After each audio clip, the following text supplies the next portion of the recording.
share my story of quitting social media. Sort of. I'll explain.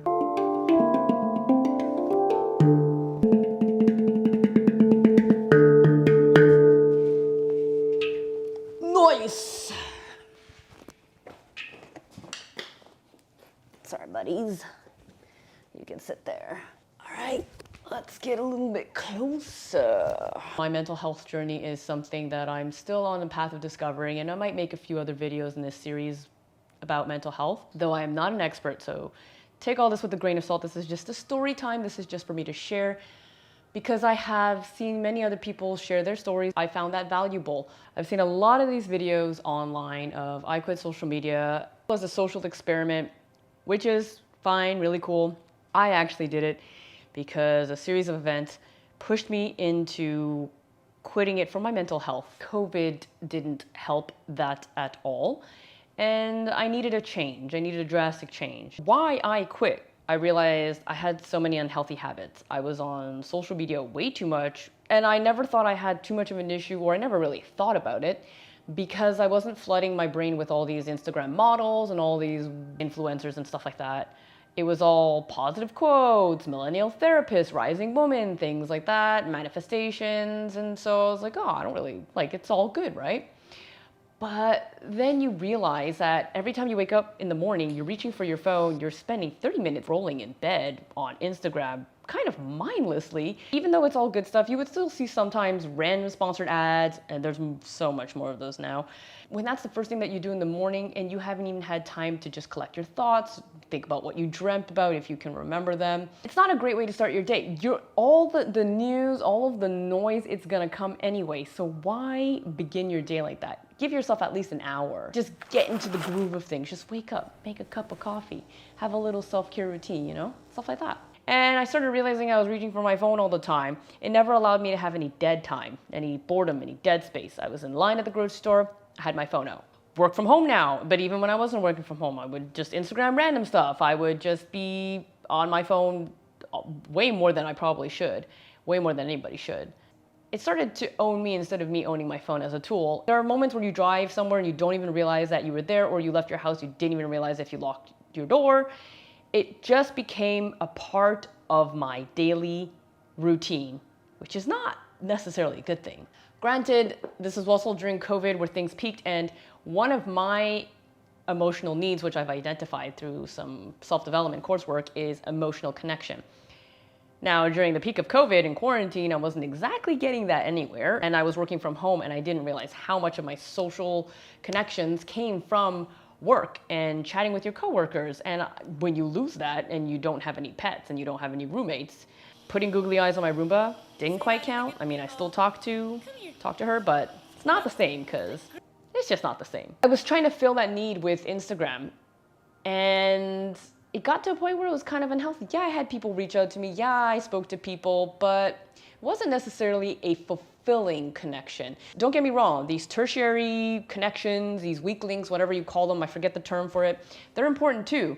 It's a lot of quantity, but it's not a lot of quality. And when you start filling a lot of quantity, but you don't have that quality, it sort of just drags you down a little bit. Anyway, that was the case for me. I also thought I needed Instagram because of my YouTube channel, and I thought that helped for growth. And then I had my Instagram and my socials for a long time everywhere on my channel, and honestly, not a lot of people followed me on Instagram that were following me on YouTube. That weird pressure I gave myself or justification for keeping Instagram didn't make any sense. There was no validity to it.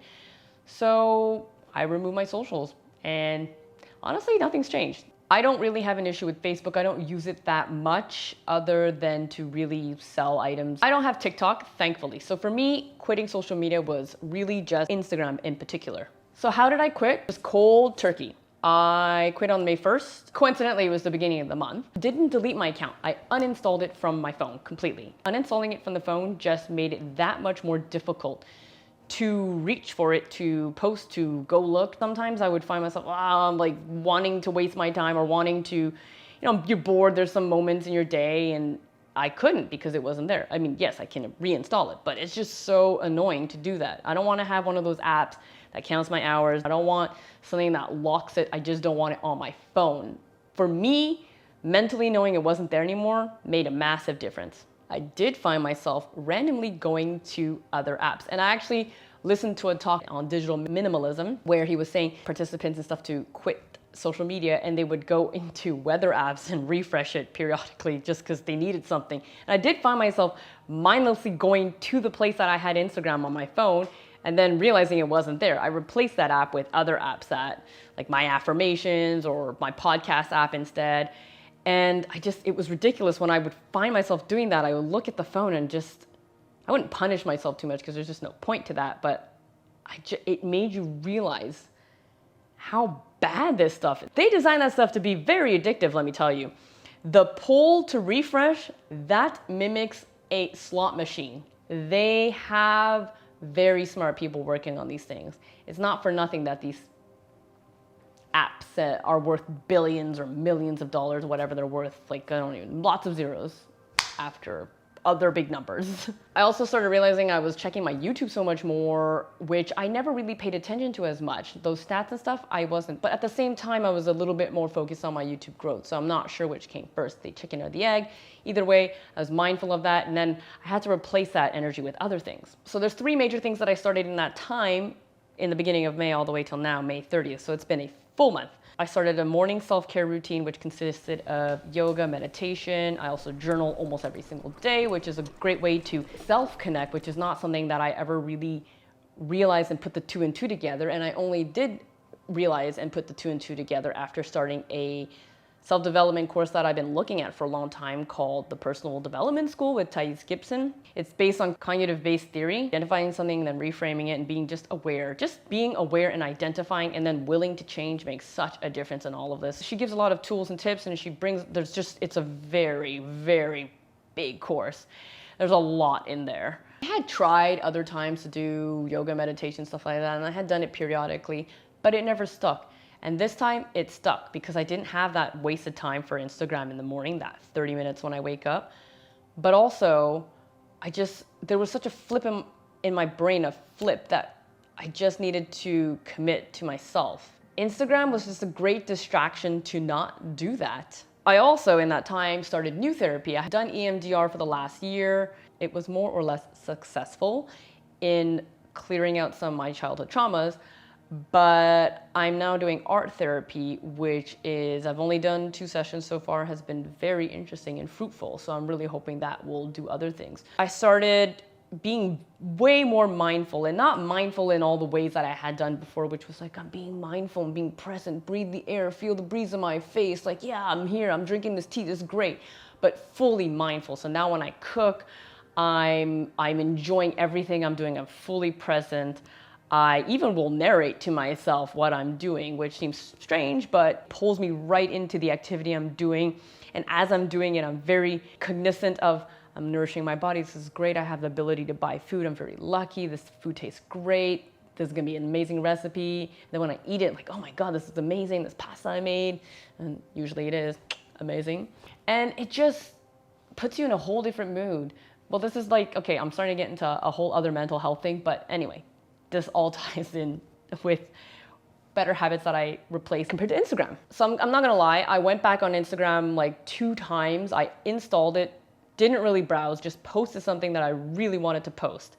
The result of uninstalling Instagram and this whole cleanse is it really made me double think about what I posted and why. Was it coming from an authentic place? Did I really want to share? What was the purpose of this? Was I just seeking attention? Was I seeking outside validation, approval? Was I bored? All those things. Did I really need to post that? Did I really need to post it on that medium? So I post a lot still on Google Maps to review places, share and be altruistic. I love doing that. That's something that I did. I was one of the local guides that got invited to Google and Google local guides, and back in 2019, that was super amazing time. Also have a link for that if you want to check that out. Started realizing like I don't have to post everything. I can just enjoy it. It seems so stupid for some people that are like, well, I don't do that. Fine, you're not that audience. But I'm sure there's a lot of people that are addicted to the phone because, you know, the stats are out there. It's a thing. But I just didn't have to post everything all the time. Or I would take a photo and share it with very specific people. Like I have a friend that loves sunsets, so I would send photos to her about sunsets. Or I would send it to my family. It was a lot more concentrated one-on-one and intentional which made such a difference also on my mental health. Not just like doing, and you throw it out there and you don't really, you're hoping something might come back or you don't even remember posting that. I honestly started rejecting it. When I reinstalled it that once or twice, I started to feel quite anxious. I didn't want to install it. I didn't want to see certain people on there. I started to get a little bit of the heart flutters, a little bit of the panic attacks. Didn't go into a full-fledged one, but yeah, it didn't feel great. And it was so strange because I never had that feeling before. If anything, it was the opposite. It would give me just probably a bunch of like fake, weird dopamine. And now I was getting the opposite reaction. I was starting to not enjoy being on Instagram and that whole process of it, especially because I had watched a lot of talks about digital minimalism and all the stuff that it does in your brain. Also link a bunch of really cool talks down below that you should check out if you can. And as a result of posting less and thinking about the whys and stuff, whenever I did post, it was a lot better, creatively speaking. Now, this depends on what type of poster you are and what type of content you have or how you use Instagram. If you're a visual person or not, I am in the creative field and I am a visual person. And so I'm not saying to take a cleanse so that you can then be more creative on Instagram, although kind of, it does boost your creativity again. And that's what it did for me. And I started channeling a lot of that creative energy into other things. Like I really like doing videography. So I had a lot of videos that I started working on. I got a brand new idea for this video for 100 gigabytes I have shot from Morocco in 2019 before this all went down. And I didn't know what the heck I was going to do with this travel video because I don't want to do another travel video or vlog. And I got a really killer idea in that time. Who knows if I would have had it or not quitting Instagram, but I feel like having all this free space and energy allowed me to think of new ideas, having that boredom, sitting in that boredom and being a little bit antsy and not posting all the time mindlessly, and that just sucks away your energy each time. And now I have a really killer idea for my Morocco travel video. I just have to execute it at some point. And I would only post if I had something to say. And now I'm only going to post when I have something to say because I don't want to add to the noise that's out there. There's just so much noise. And honestly, nobody really cares that much. Yeah, I had people write me or like they like my latte art or whatever else, funny things that I would post, which I love sharing funny things. I think it's super entertaining and I think it's funny, so I laugh and I want other people to laugh and it's nice, sharing a little bit of humor and positivity. There are meme pages for that. I don't need to do that.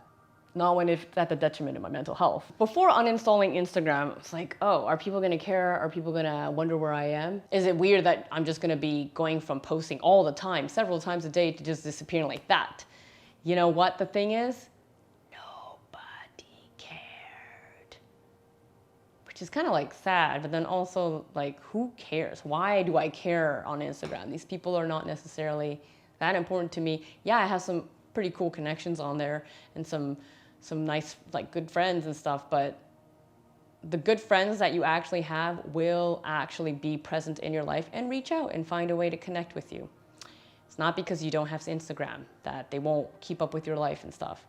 It's kind of sobering when you do that. You're like, oh, guess I'm not that relevant. What is being relevant anyway in this day and age? Do you need to have social media to be relevant? It's kind of all dumb. So, in conclusion, will I go back? Nah, don't think so. Kinda, hybrid model. I don't really miss it. Now it's summer too, so life is gonna be kind of in full swing. We're all getting our COVID doses, so things are gonna be changing up a little bit. And all of this time, I've went internally instead of externally. I've always worked hard on getting to know myself and being a better version of myself, but I took this to a whole new level. Just being alone and quiet by choice and reflecting on everything and connecting, truly connecting with myself, my needs, how I'm feeling, and really understanding it and connecting the dots. So I feel 1,000 times better right now without it. And I'm not sure that going back on it will really add that much to my life at the present moment. I want to focus on rebuilding my inner circle of friends and not all that outer circle, which I started to have a lot more of, which is fine if that fulfills you, but it wasn't fulfilling me. Yeah, sometimes I'll go back to post something because I really want to share something that I created, but not necessarily care too much about the views and the counts and the likes, but really just because I want to share, and I feel like this would be something cool to have out there in the world and not necessarily, like I said, just add noise. And I think I could contribute something, and then I'll do it. Or if it's something that's really hilarious or really creative, just whatever I feel like doing, but coming from an authentic place. But that's it from me. Like this video if you found this helpful, or if you want to see more of this type of stuff. I have a couple of ideas on other mental health content that I can make just to share my story. Not an expert or anything, just somebody with a lot of stuff happening up here. And just a human trying to make my way through this life alive and well. It's quite the journey. Comment, let me know your thoughts. Have you weaned off Instagram? Have you found less value with it? I feel like in the 21st century, less and less people are on it, but I could be wrong. I'm also hanging out with a lot of yogis, and they're very much not on their phone, which makes it very difficult to connect with them sometimes. It's very interesting being in a different, back in the day when I was partying and raving and stuff like that, and you know, everyone's just like constantly on their phones, and it was just a very different world. And then now with yogis that are just like calm and quiet and namaste, and it's just a very different world, and it's a world that I'm quite happy to be in and surrounded by, and it shows me a completely different way of living, which sounds ridiculous, but it's 21st century, so at the same time, I guess it's not ridiculous. It's how the world is right now. One day we'll have flying cars. Not looking forward to that. Yeah, comment, let me know your thoughts. Let me know, are you kind of addicted to social media? Are you thinking of doing some sort of cleanse as well on your end? Just like to hear what everyone has to say. It's an interesting time to be alive. Okay, bye.